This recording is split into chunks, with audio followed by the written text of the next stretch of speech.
Commander Daniel Hayes stood on the observation deck of the orbital defense platform Sentinel-7, watching the scattered remnants of the Vexari scout fleet drift past Earth's moon. 3 weeks had passed since humanity's first contact with an alien civilization, and it had gone exactly as poorly as every dystopian film had predicted. The difference was that humanity hadn't rolled over and surrendered. The Galactic Council, as they called themselves, had made their demands clear through their translators.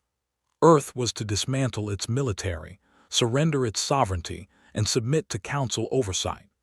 They cited ancient galactic law, claimed jurisdiction over all spacefaring species, and gave humanity 72 hours to comply. Their ultimatum came with a demonstration of power when a Vexari cruiser vaporized the International Space Station without warning, killing 47 astronauts and cosmonauts from 12 different nations. The Council had expected shock and submission. What they got instead was a unified Earth government formed in 18 hours, emergency military protocols activated across every nation, and a response that echoed through humanity's collective consciousness since the first human picked up a rock to defend their home. Earth answered with a simple message transmitted on every frequency. We respectfully decline. Come and take it.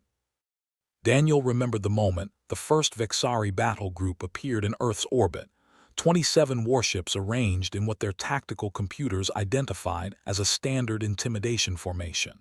The aliens probably expected panic and chaos. Instead, they encountered something the Galactic Council had apparently never seen before in their 10,000 years of expansion.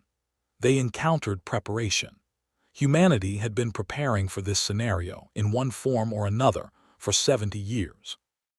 Ever since the first ICBM proved that humans could put weapons into space, military planners had been drawing up contingencies for orbital warfare.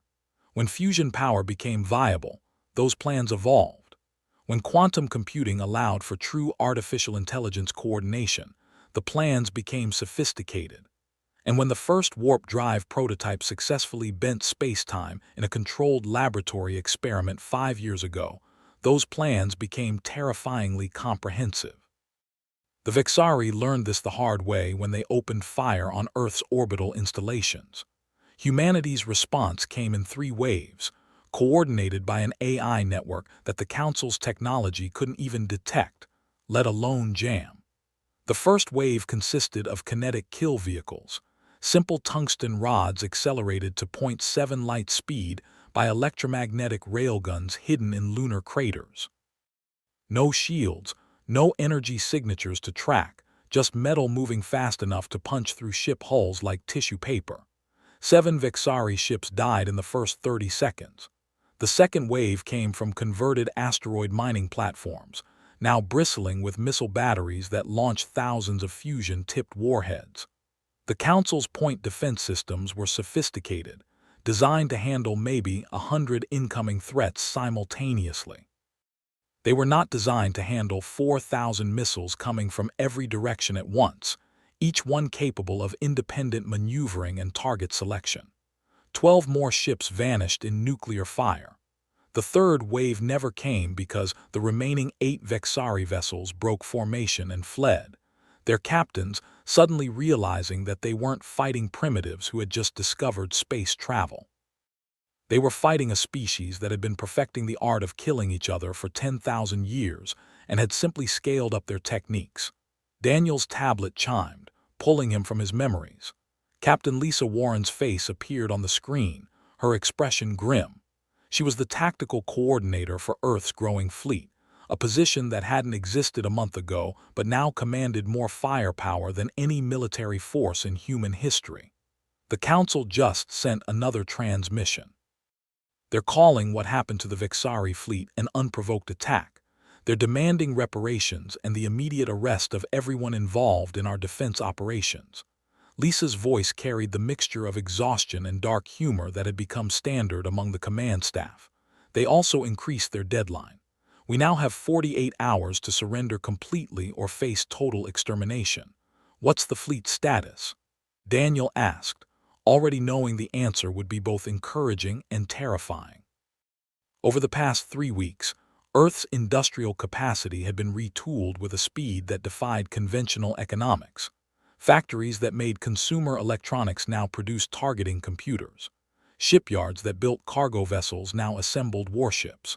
The entire planet had mobilized with a singular purpose, building a military force capable of standing against an empire that spanned half the galaxy. We've got 247 combat-capable vessels operational, Lisa said, pulling up a tactical display that showed ships scattered across Earth's orbital space and throughout the solar system.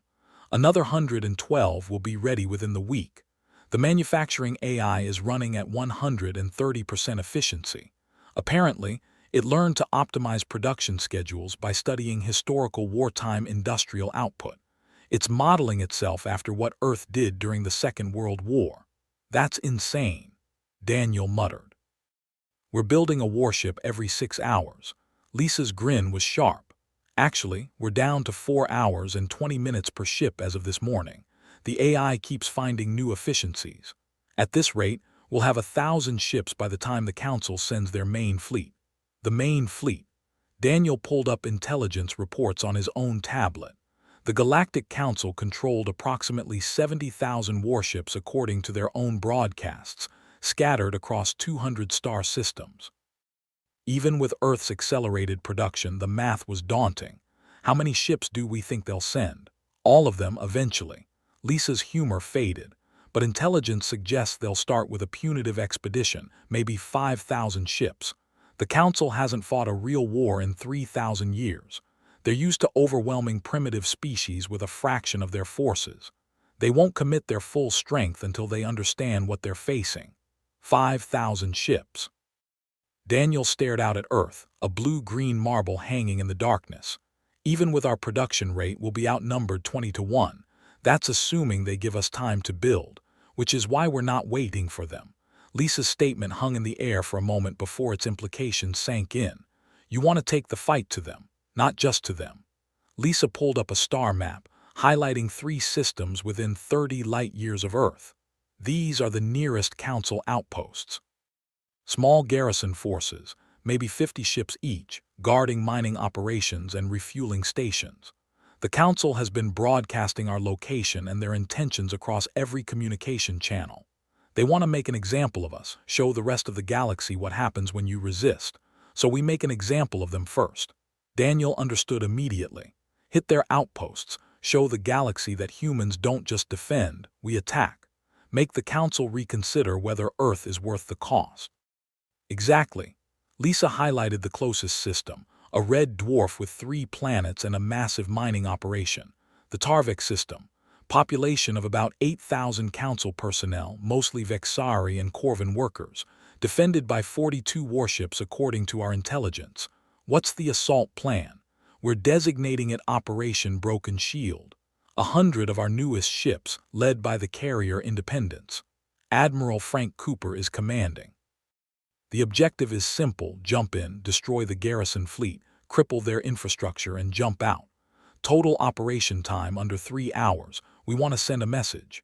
You can't threaten Earth without consequences. Daniel felt his pulse quicken.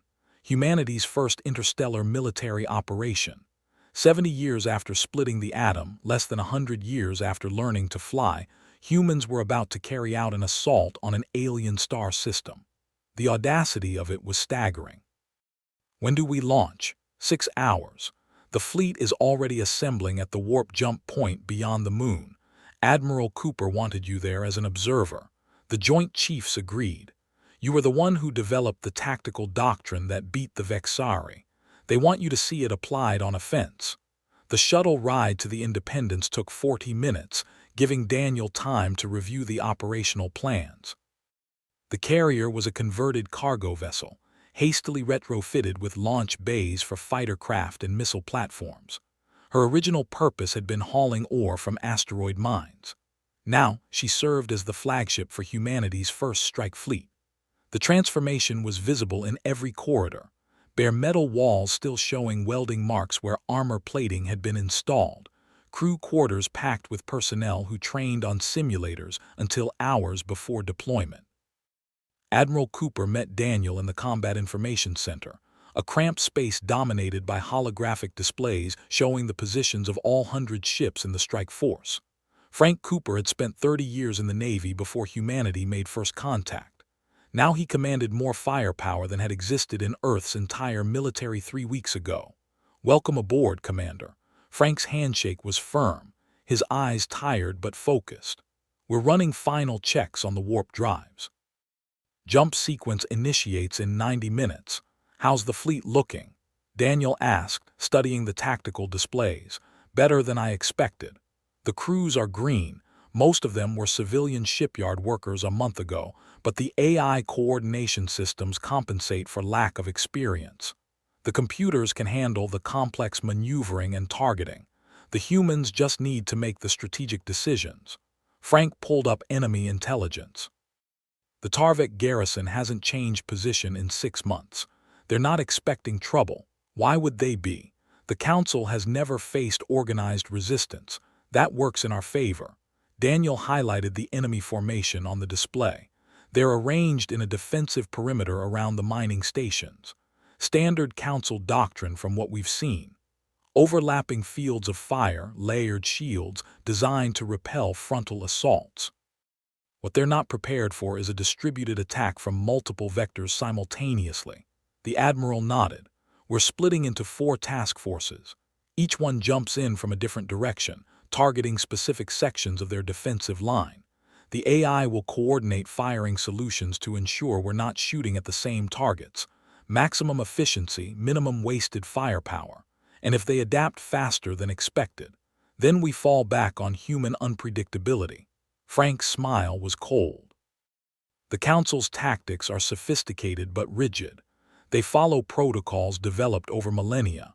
Humans have been fighting wars for just as long, but we never stopped innovating. Every conflict teaches us something new.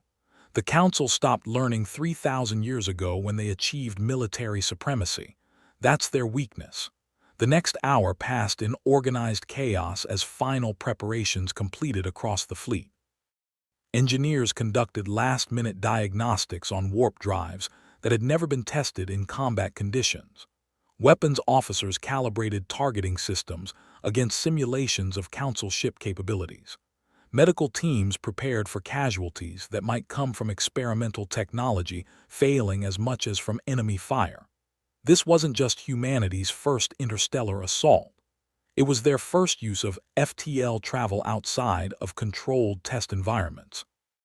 "All ships report ready for jump sequence." The tactical officer's voice cut through the chatter in the CIC. "Warp drives are synchronized and targeting the Tarvik system." Frank looked at Daniel, then at the holographic display showing their fleet arranged in perfect formation. "This is it. Once we cross this line, there's no going back. Humanity becomes an interstellar military power. We stop being victims and become aggressors in the Council's eyes. They made us aggressors when they killed 47 astronauts without provocation." Daniel's response was immediate. "We're not starting this war, Admiral. We're just making sure the Council understands that they picked the wrong species to threaten." Frank nodded slowly, then turned to his crew. "All ships, execute jump sequence. Take us to Tarvik." Reality twisted. Daniel had experienced warp jumps in simulators, but the actual sensation was entirely different. Space folded around the Independence, compressing 30 light-years into a single impossible moment. Every cell in his body screamed that this was wrong, that matter shouldn't be able to move this way. Then the sensation ended as abruptly as it began, and the stars outside the viewports were different. "Jump successful. We're in the Tarvik system. All ships reporting arrival." The tactical officer worked quickly, updating the displays. "Enemy contacts bearing 347, range 200,000 kilometers. 42 ships matching intelligence estimates. They're hailing us on standard Council frequencies. Put it through." Frank ordered. A Vexari commander appeared on the main screen, his scaled features showing confusion that quickly turned to alarm as his sensors registered the human fleet. "This is Commander Velak of the Galactic Council Defense Force. You are in violation of Council space. Identify yourselves immediately and power down your weapons." This is Admiral Frank Cooper of the Earth Defense Force. Daniel watched Frank's face remain impassive as he delivered humanity's response. You're harboring forces that attacked our homeworld and killed our people. We're here to ensure that never happens again. Surrender your vessels and we'll allow your personnel to evacuate to the planet. You have 60 seconds to comply. The Vexari commander's expression shifted from alarm to outrage. You dare threaten Council forces. You primitives destroyed a peacekeeping mission and now attack our territory. Your species will be exterminated for this.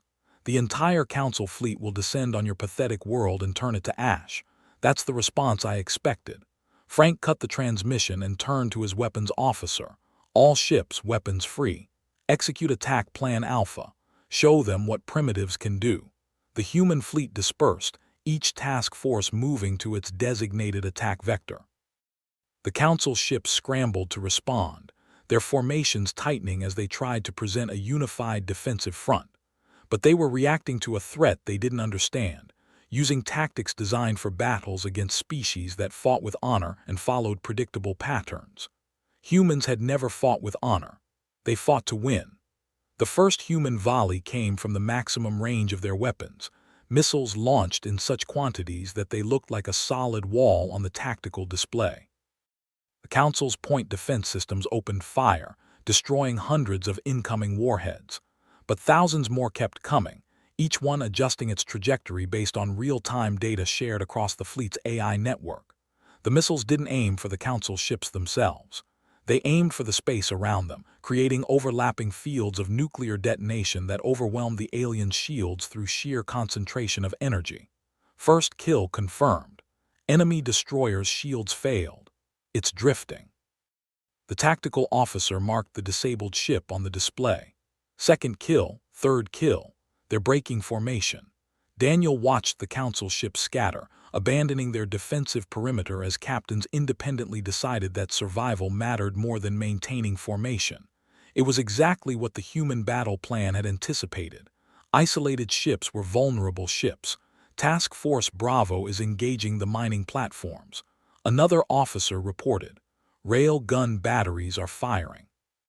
The platforms are lightly armored. Significant damage to infrastructure. Good. Frank studied the tactical situation. Task Forces Charlie and Delta maintain pressure on the scattered ships. Don't let them reform. Bravo, finish the platforms and then support the main assault. We want this operation concluded in 2 hours. The Battle of Tarvek lasted 93 minutes.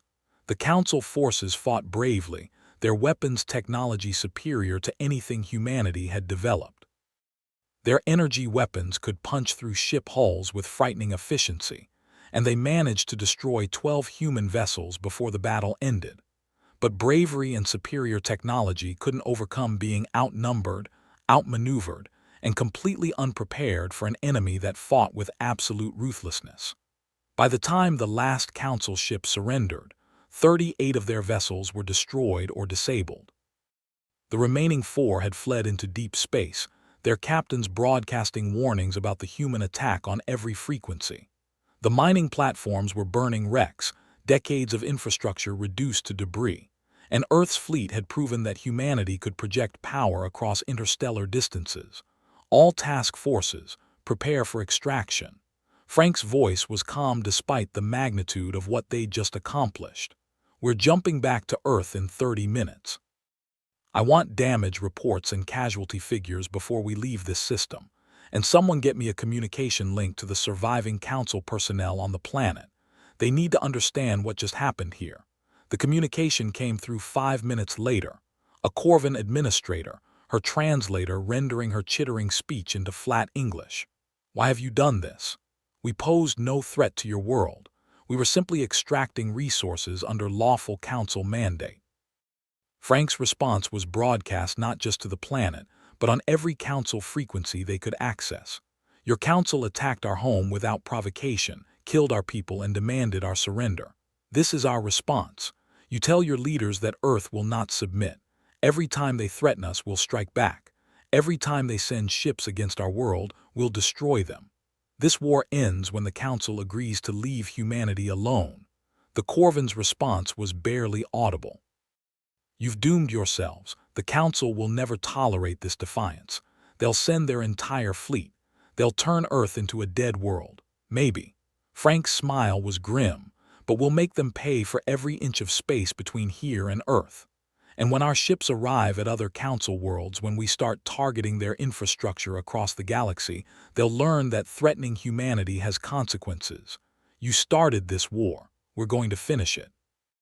The jump back to Earth was quieter than the jump to Tarvek. Daniel spent the time reviewing battle footage, analyzing what worked and what needed improvement. The fleet had performed admirably for their first engagement, but 12 ships lost, and nearly 300 casualties were sobering numbers.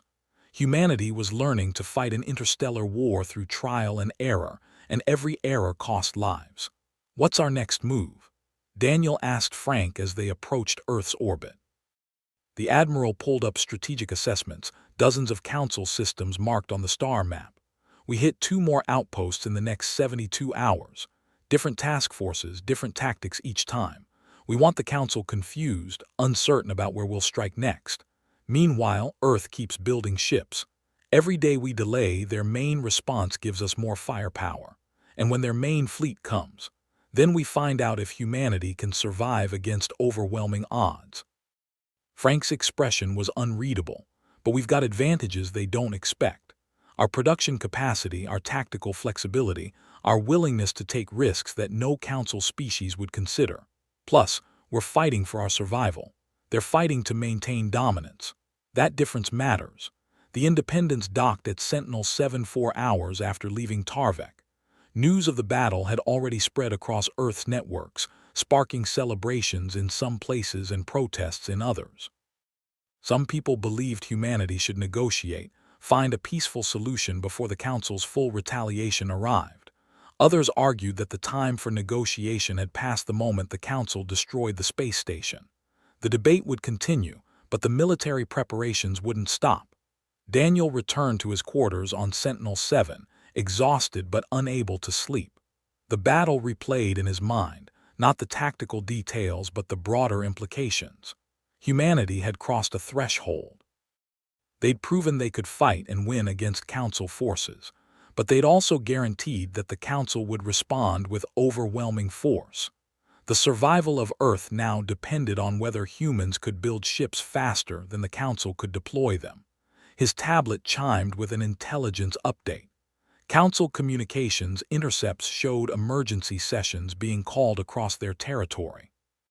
Multiple species were demanding explanations for how a primitive civilization had destroyed an entire garrison force. Some were calling for immediate extermination of humanity.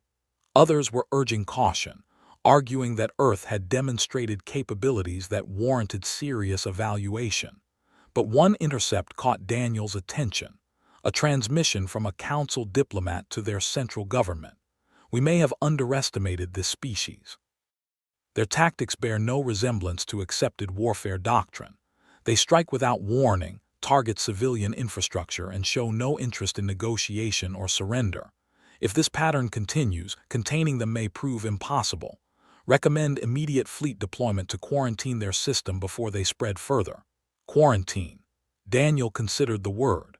The Council wanted to cage humanity, keep them trapped in their own solar system. But the warp drives changed everything.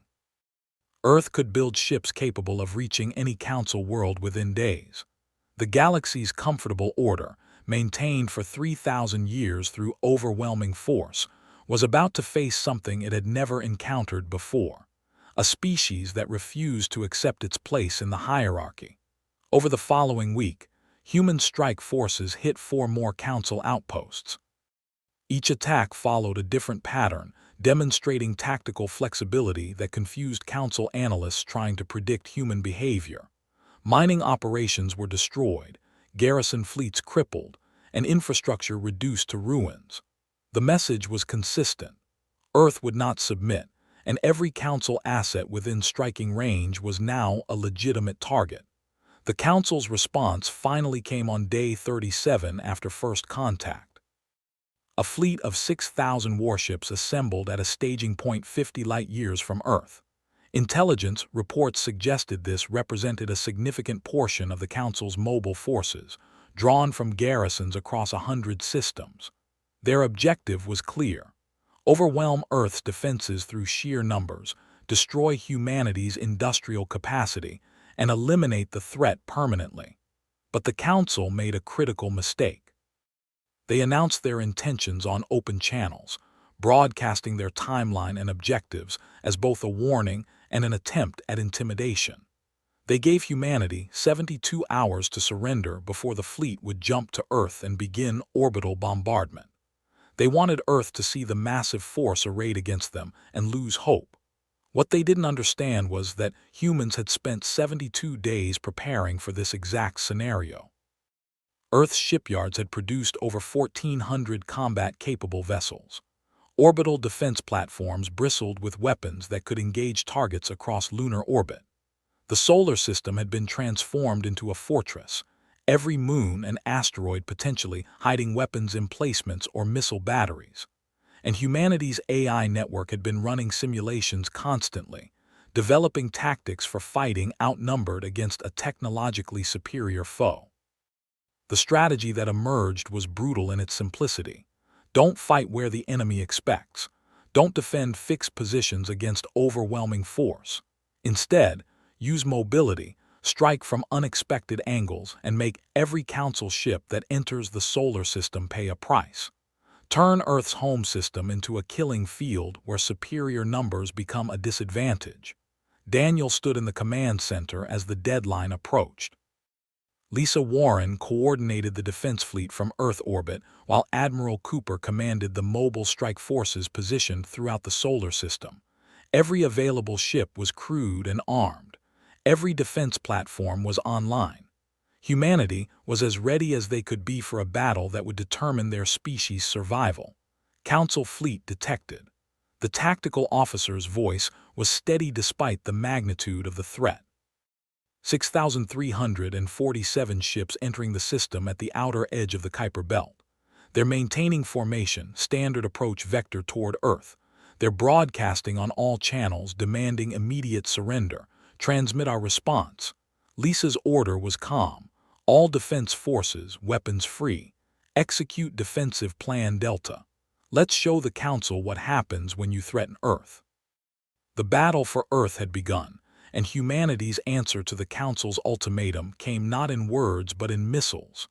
Thousands of weapons streaked toward the approaching fleet, the opening salvo of what would become known throughout the galaxy as the Terran Resistance. The Council had threatened Earth expecting submission. They encountered fury instead. And in the cold mathematics of orbital warfare, fury backed by industrial capacity and tactical brilliance was proving to be a force that even galactic empires couldn't ignore. The war was far from over, but humanity had already won its first victory. They'd proven they could fight.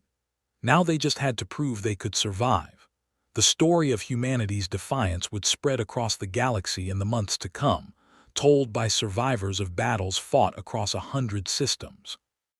The Council had awakened something they didn't understand, a species that had spent its entire existence preparing for conflict. Earth's response to the Council's threat would echo through history, not as a tale of submission or genocide, but as proof that sometimes the greatest mistake an empire can make is threatening those who have nothing left to lose.